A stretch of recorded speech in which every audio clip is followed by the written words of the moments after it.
ہمارے چینل میں خوش آمدید۔ چلیں شروع کرتے ہیں آج کی کہانی۔ میری شادی بہت دھوم دھام سے ہو رہی تھی، لیکن بارات والوں کے ساتھ اچانک ناچنے والے خواجہ سرا آ گئے۔ انہیں دیکھتے ہی اماں پریشان ہو گئی اور مجھے فوراً اندر لے گئی اور صاف کہہ دیا میری بیٹی خواجہ سرا کے سامنے نہیں آئے گی۔ مجھے اماں کی ایسی حالت دیکھ کر عجیب لگنے لگا۔ اسی لمحے خواجہ سرا نے مجھے دیکھ لیا اور زور زور سے چیخنے لگا۔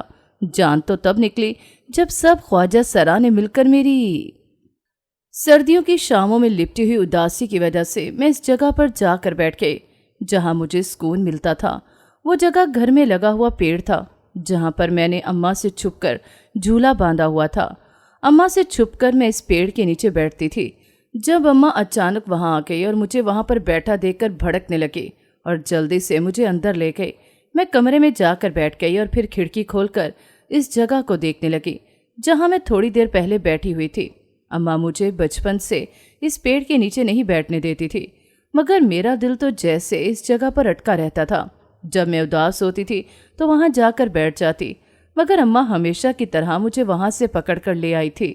میں جب کھڑکی سے باہر پیڑ کو دیکھ رہی تھی تو اچانک اماں کمرے میں داخل ہوئی اور میں نے ہمیشہ کی طرح ان سے دوبارہ شکوہ کیا کیونکہ اماں نے مجھے پیڑ کے نیچے بیٹھنے پر ڈانٹا تھا۔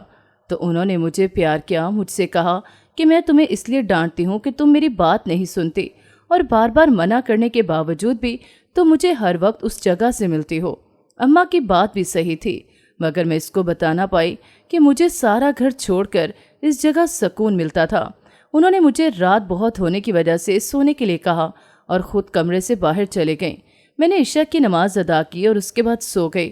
صبح میری آنکھ محلے میں ہر روز آنے والی ماسی کی آواز سے کھلی تھی جو کہ چاول چنے سر پر رکھے اور ایک جھابے میں بیچا کرتی تھی، اور مجھے اس کے پاس جا کر کھانے میں بہت مزہ آتا تھا۔ مگر اماں تو مجھے اکیلے کہیں بھی نہیں جانے دیتی تھی، ہر وقت مجھ پر پہرا لگا ہوتا تھا۔ اگر میں تھوڑی سی دیر کے لیے ان سے دور ہو جاتی تو وہ بال کھڑا کر دیتی تھی، مگر میرا چاول چنے کھانے کا بہت دل تھا۔ میں جب کمرے سے باہر نکلی تو اماں مجھے دکھائی نہ دیں۔ میں چھپتی چھپاتی گھر کے دروازے تک پہنچی تو ان کو باہر سے اندر داخل ہوتے ہوئے دیکھا۔ میں ان کو اچانک سامنے پا کر ڈر گئی، مگر میرے ڈرنے کی وجہ سے انہوں نے میری چوری پکڑ لی۔ انہوں نے میری خبر دور کرنے کے لیے چاول میرے ہاتھ میں پکڑائے اور دروازہ بند کر کے مجھے اندر لے گئیں۔ اماں مجھے گلی میں بھی اکیلے نہیں جانے دیتی تھی، جہاں بھی جاتی مجھے اپنے ساتھ لے کر جاتی، ایک منٹ کے لیے بھی اپنی آنکھوں سے اوجھل نہیں ہونے دیتی تھی۔ جب میں نے اپنا پسندیدہ ناشتہ کر لیا تو میں اماں کے ساتھ مل کر روزمرہ کے معمول کے مطابق کام کاج کرنے لگی۔ گھر میں اماں کے ساتھ کام کروانے کے بعد جب میں فارغ ہوئی تو میں نے ان کے سامنے اپنی دوست کے گھر جانے کی خواہش کا اظہار کیا تو انہوں نے مجھے سختی سے منع کر دیا۔ میں نے ان سے کہا کہ پہلے بھی تو آپ مجھے چھوڑنے جایا کرتی تھیں، تو ابھی مجھے اس کے گھر چھوڑ آئے نا، میں نے سارے کام ختم کر لیے ہیں، میں گھر میں بور ہو جاتی ہوں۔ انہوں نے کہا کہ تم کہیں بھی نہیں جا سکتی۔ میں نے کہہ دیا نا، تو بس یہ میرا آخری فیصلہ ہے۔ میں ان کی بات سننے کے بعد پھٹ پڑی۔ میں نے ان سے کہا کہ میں کون سا اپنی دوست کے گھر روز جانے کی فرمائش کرتی ہوں، جب میرا کبھی کبھار اس کے گھر جانے کو دل کرتا ہے تو آپ مجھے منع کر دیتی ہیں۔ آخر ایسی کون سی بات ہے جس کا آپ کو ڈر لگا رہتا ہے، جو آپ مجھ سے ہمیشہ چھپاتی ہیں؟ کیونکہ میں بچپن سے لے کر اب تک اس سلوک پر اکتا گئی تھی۔ کبھی وہ مجھے پیار سے رام کرتی تھیں اور کبھی غصے میں خاموش کروا دیتی تھیں۔ میں نے ان سے کہا کہ آپ نے میرے ساتھ ہمیشہ سے ایسا سلوک کیا ہے، میرا بھی کھل کر سانس لینے کو دل کرتا ہے، میں بھی دوسری لڑکیوں کی طرح زندگی گزارنا چاہتی ہوں۔ آپ نے مجھے مزید تعلیم حاصل کرنے نہیں دی تو میں چپ کر گئی۔ مجھے لگا کہ ابا کی وفات کے بعد آپ گھر کو مشکل سے چلا رہی ہیں۔ ابا کی وفات کے بعد ان کے مالک جو ہمیں پیسے بھیجتے ہیں ان سے گزارا ہوتا ہے، تو میں نے تعلیم کو خیر آباد کہہ دیا۔ آپ نے مجھے گھر میں قید کر کے رکھا ہوا ہے، نہ میری سہیلی سے ملنے دیتی ہیں، اگر کبھی جانے دیتی ہیں تو آپ میرے ساتھ جاتی ہیں، پھر مجھے جلدی سے واپس لے آتی ہیں۔ کیا میں آسمان سے اتاری گئی ہوں کہ آپ کو مجھ پر اعتبار نہیں؟ اماں بس خاموشی سے مجھے تکتی رہیں اور مجھ کو پرسکون کرنے کے لیے میرے ساتھ سہیلی کے گھر جانے کے لیے راضی ہو گئیں۔ مجھے ان کے انداز بہت مشکوک لگتے تھے، وہ اکثر میرے ساتھ ایسی ہی باتیں کیا کرتی تھیں۔ جب ہم دونوں گھر سے روانہ ہوئے تو سامنے سے اماں کو خالہ فہمیدہ نظر آئی، جو کہ پورے محلے میں رشتے کروانے والی کے نام سے مشہور تھیں۔ انہوں نے اماں سے کہا کہ مجھے تم سے ضروری بات کرنی ہے۔